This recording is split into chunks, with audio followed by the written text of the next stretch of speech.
I'm driving to Medfield, Mass, which is not close to where I live, so I figured I could spend a few minutes talking about recovery again. I know it doesn't get a lot of views, but maybe the ones that it does get to will make some sort of an impact. You know, one of the biggest things is becoming honest all the time, you know, with yourself and other people, and it's hard to do. You know, if you wouldn't believe it, but we tell so many little white lies every day, and even when we're sober, just to cover up for our shortcomings and things like that. But in the midst of addiction, you do nothing but lie constantly. So the hugest thing to me is becoming honest and humble, and it's a, you know, whether you have one friend left that you can talk to, or one person from AA, if you're going to AA, which I did in the beginning. A lot of the little sayings and cliches from AA, I will always remember because a lot of them make sense. I'm just not going to live the AA lifestyle. I can't. I'm not going to go to AA every single day. I'm not going to do the steps. I can do that stuff in my head. I know an AA guy will probably totally destroy me for saying that, but I have been able to apologize, and I've been able to think about all these things, you know, this other resources, this one being cognitive behavioral therapy, where you're constantly thinking, you know, and realizing, what part do I play in this situation? I'm mad at person X. For what reason, though? And do I play a role in that? Yeah, you know what, I do. Maybe I'm wrong. Maybe I should stop being a prick. That's kind of what cognitive behavioral thinking is, therapy, whatever you want to call it. And you can apply that to staying clean and sober by being honest with yourself and other people. So you've got that one person that's still left in your life. You know, you've hit rock bottom. That's what you are grateful for, that you have that. Okay, you have to be grateful for something, or you're just going to feel bad for yourself. And one of those AA cliches I was talking about is pour me. And they'll say, pour me another drink. Yeah, it's a true one. There's a speed trap ahead. I'm using GPS too, sorry. You know, that's my point on this one. Get honest with yourself and other people if you plan on staying sober. It's the only thing that seems to work. I have met so many people that have died from overdoses in these detoxes and other places I went to. I have heard 1,000 stories going to meetings. So many people do not get this, and it's a difficult thing. But I'll tell you, one of the best tricks is the honesty trick. Just tell somebody what's going on with yourself. Be grateful for that person, and as things get better, you're gonna have more and more to be grateful for. Anytime I get down and I'm like, fuck, I'm not making enough money to do this, I remember, damn, you know what?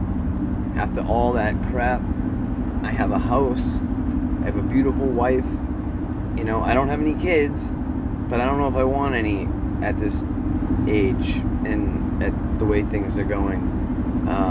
But I love dogs, and I have 7 of them, so those keep us pretty busy. And besides that, I have some hobbies that keep me happy. You guys see that on here. I like to be silly and try to enjoy life now. You know, I wasted a lot of years. All that time you spend drinking and drugging and all that, when it's not fun anymore and you're doing it just to survive and cope or whatever it is, it's all just wasted years and years that you are not maturing. It's like you become this stagnant adult who, you know, needs to mature and grow up. And that's a big thing about what I'm talking about is being honest. And I meet plenty of sober adults that have no idea about these concepts.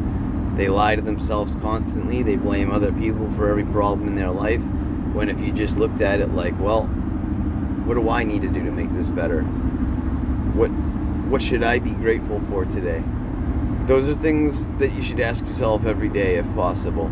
I know I sound like a AA robot or something, but I'm not. I just know that these things work for me. As long as I remember all these great things that I have that I would not have if I continued on the path I was on, I will stay happy. And it's called gratitude, you know. And as long as I have people like my wife and now my parents, after all those years of hell I put them through, I can talk to them. I can't tell them about everything I do because they're old school and they just don't agree, and whatever, that's who they are. I'm not going to force it on them. I'm a grown man. I should be able to do whatever the hell I want, and I do. And guess what? Certain things I don't share with people because all it's going to do is upset them. What's the point?